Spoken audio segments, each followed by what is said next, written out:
दोस्तों तो इस वीडियो में बात करेंगे बाजार स्टाइल रिटेल आईपीओ के बारे में। तो कल आईपीओ की लिस्टिंग होने वाली है, लेकिन लिस्टिंग से पहले देखें तो प्रीमियम के अंदर लगातार गिरावट जारी है। तो चलिए जानते हैं कि कल आईपीओ की लिस्टिंग किस प्राइस पर हो सकती है, आईपीओ से कितना प्रॉफिट हो सकता है और इस आईपीओ में आपको होल्ड करना है या फिर इसमें प्रॉफिट बुक कर लेना है। कहीं आईपीओ की डिस्काउंट लिस्टिंग होने के तो चांसेस नहीं है। लेकिन इससे पहले कि मैं वीडियो को शुरू करूं, अगर आप इस चैनल पर पहली बार विजिट कर रहे हैं या फिर आपने चैनल अब तक सब्सक्राइब नहीं किया है तो चैनल को सब्सक्राइब कर लें और वीडियो को भी लाइक कर दें। बाजार स्टैंड रिटेल आईपीओ की लिस्टिंग कल होने वाली है, यानी कि 6 सितंबर को आईपीओ की लिस्टिंग होने वाली है। आईपीओ में बुकिंग प्राइस 389 रुपये है और 38 शेयर्स का लॉट है। आईपीओ के साइज को देखें तो आईपीओ 834.68 करोड़ का है, जिसमें से मात्र 148 करोड़ के फ्रेश इशू हैं। जबकि आईपीओ का जो बड़ा पोर्शन है ये ऑफर फॉर सेल है, यानी कि कंपनी के प्रमोटर्स और इसके जो एग्जिस्टिंग शेयर होल्डर्स हैं वे अपने स्टेक को सेल कर रहे हैं। आईपीओ में सब्सक्रिप्शन फिगर को देखें तो आईपीओ में बढ़िया सब्सक्रिप्शन लगते हुए देखने को मिला था और आईपीओ 40.63 टाइम सब्सक्राइब हुआ। क्यूआईबीएस पोर्शन में आईपीओ 81.83 टाइम, एचएनआईएस पोर्शन में 59.41 टाइम और रिटेल पोर्शन में आईपीओ को 9.07 टाइम सब्सक्राइब किया गया और एम्प्लॉइज पोर्शन में आईपीओ 35.08 टाइम सब्सक्राइब किया गया है। तो आईपीओ में देखें तो ठीक ठाक एप्लीकेशंस लगते हुए देखने को मिला। तो इससे पहले कि जाने कि कल आईपीओ की लिस्टिंग वाले दिन आपकी क्या स्ट्रेटेजी होनी चाहिए, पहले चलिए कंपनी के बिजनेस को थोड़ा सा समझ लेते हैं। तो कंपनी के बिजनेस के बारे में बात करें तो ये एक फैशन रिटेल आउटलेट्स के रूप में काम करते हुए देखने को मिलती है, यानी कि इंडिया के कई सारे स्टेट्स के अंदर इसके रिटेल आउटलेट्स हैं। तो इनके आउटलेट्स के ऊपर अप्रैल सेल किए जाते हैं, यानी कि मेन वुमेन बॉयज़ और गर्ल्स इन सबके अप्रैल्स मिल जाते हैं। इसके अलावा यहाँ पर जनरल मर्चेंडाइज भी सेल किया जाता है।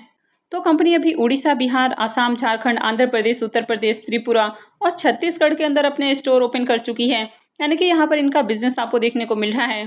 तो कंपनी इंडिया के 9 स्टेट्स के अंदर बिजनेस कर रही है और फिलहाल 162 स्टोर ऑपरेट कर रही हैं।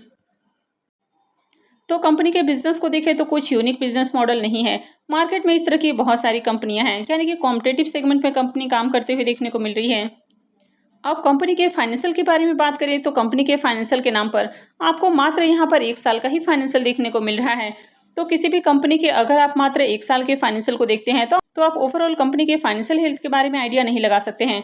तो यहाँ पर जो आपको फाइनेंशियल देखने को मिल रहा है, इसके अकॉर्डिंग देखें तो कंपनी का रेवेन्यू 882 करोड़ है। कंपनी 22 करोड़ से भी कम का प्रॉफिट बना रही है। कंपनी के नेटवर्थ को देखें तो 212 करोड़ का नेटवर्थ है। कंपनी के पास 180 करोड़ का रिजर्व है और इसी के अराउंड यानी कि 178 करोड़ कंपनी के ऊपर कर्ज भी देखने को मिल रहा है। तो कंपनी का फाइनेंशियल कुछ खास अट्रैक्टिव नहीं है। और इसके अलावा एक और नेगेटिव पॉइंट की बात करें तो ये जो आईपीओ है ये 125.54 के पी के ऊपर आपको आती हुई देखने को मिल रही है, यानी कि काफी ज्यादा ओवर वैल्यूड प्राइस के ऊपर ये कंपनी अपना आईपीओ लेकर आई है।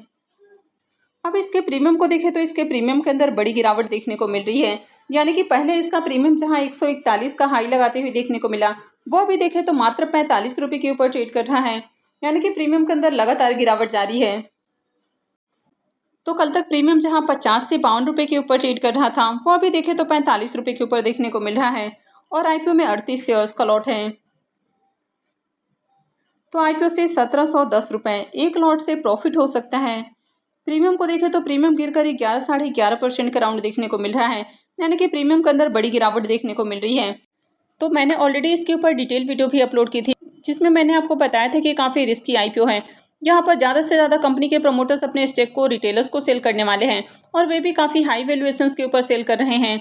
तो कोई भी कंपनी अगर बहुत ज़्यादा ओवर वैल्यूड प्राइस के ऊपर अपना आईपीओ लेकर आती है और फंडामेंटली ज़्यादा स्ट्रॉन्ग नहीं है, तो वहाँ पर जनरली आपको ग्रे मार्केट के अंदर गिरावट देखने को मिलती है। तो यहाँ पर भी ग्रे मार्केट प्रीमियम के अंदर लगातार गिरावट देखने को मिल रही है। अब जिस तरह से गिरावट देखने को मिल रही है, तो ऐसे में आईपीओ से बहुत बढ़िया लिस्टिंग गेन की उम्मीद नहीं लग रही है। आईपीओ में बुकिंग प्राइस 389 रुपये है और प्रीमियम 45 के ऊपर ट्रेड कर रहा है, तो आईपीओ की लिस्टिंग 434 के अराउंड हो सकती है। लेकिन जिस तरह से प्रीमियम के अंदर गिरावट है, तो मुझे लगता है कि 400 से भी बिलो इसकी लिस्टिंग हो सकती है। तो अगर आईपीओ की लिस्टिंग 400 से भी नीचे होती है, तो आपको थोड़ी देर होल्ड करना है, देखना है कि इसमें किस तरह का प्राइस सेक्शन बनता है। वैसे ये जो आईपीओ है मैंने आपको पहले भी बताया था कि यहाँ पर सिर्फ और सिर्फ लिस्टिंग गेन के लिए अप्लाई करना है। तो यहाँ पर आपको ज़्यादा से ज़्यादा लिस्टिंग गेन के लिए फोकस करना है, यानी कि आईपीओ से जो भी प्रॉफिट मिलता है तो उसको बुक करने के बारे में ही सोचना है। अगर लिस्टिंग के साथ ही यहाँ पर लगातार सेलिंग प्रेशर देखने को मिलता है, तो आपको भी ऑर्डर लगा के इसे निकल जाना है।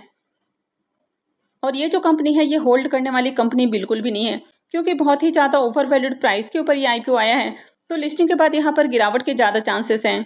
तो अगर आईपीओ की लिस्टिंग आपको 400 से नीचे देखने को मिलती है या 400 के अराउंड भी आईपीओ की लिस्टिंग होती है, तो हो सकता है कि वहाँ से थोड़ा-सा आपको बाइंग देखने को मिले।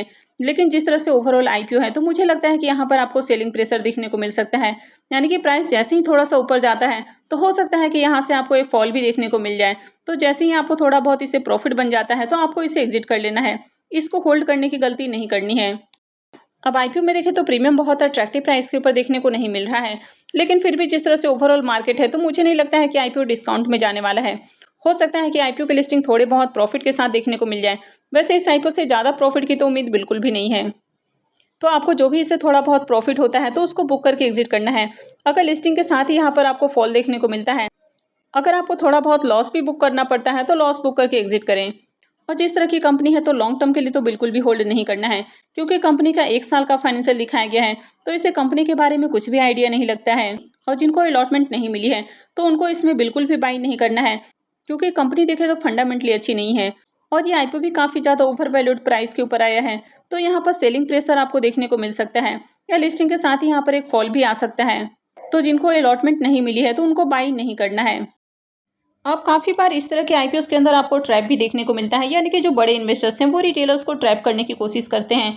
तो लिस्टिंग के बाद अगर लगातार आपको और हाइयर हाइस फॉर्म होती हुई देखने को मिलता है, तो आपको यहाँ पर पार्शियल प्रॉफिट बुक करते जाना है, क्योंकि इस तरह के आईपीओस के अंदर बड़े इन्वेस्टर्स पहले प्राइस को ऊपर ले जाते हैं, और जैसे ही प्राइस एक हाई प्राइस के ऊपर जाता है, तो वहाँ से उनका प्रॉफिट बुकिंग देखने को मिलता है और सडनली प्राइस के अंदर बड़ा फॉल देखने को मिल जाता है। तो जैसे जैसे प्राइस ऊपर जाता है, तो आपको यहाँ पर थोड़ा थोड़ा प्रॉफिट बुक करते हुए जाना है। कि प्राइस अगर लगातार ऊपर भी जा रहा है, तो ज़्यादा ग्रेड के चक्कर में आपको होल्ड नहीं करना है। आपको अपना प्रॉफिट बुक करते जाना है, यानी कि आपको लगे कि अब डिसेंट प्रॉफिट है, तो आपको वहाँ से एग्जिट कर लेना है।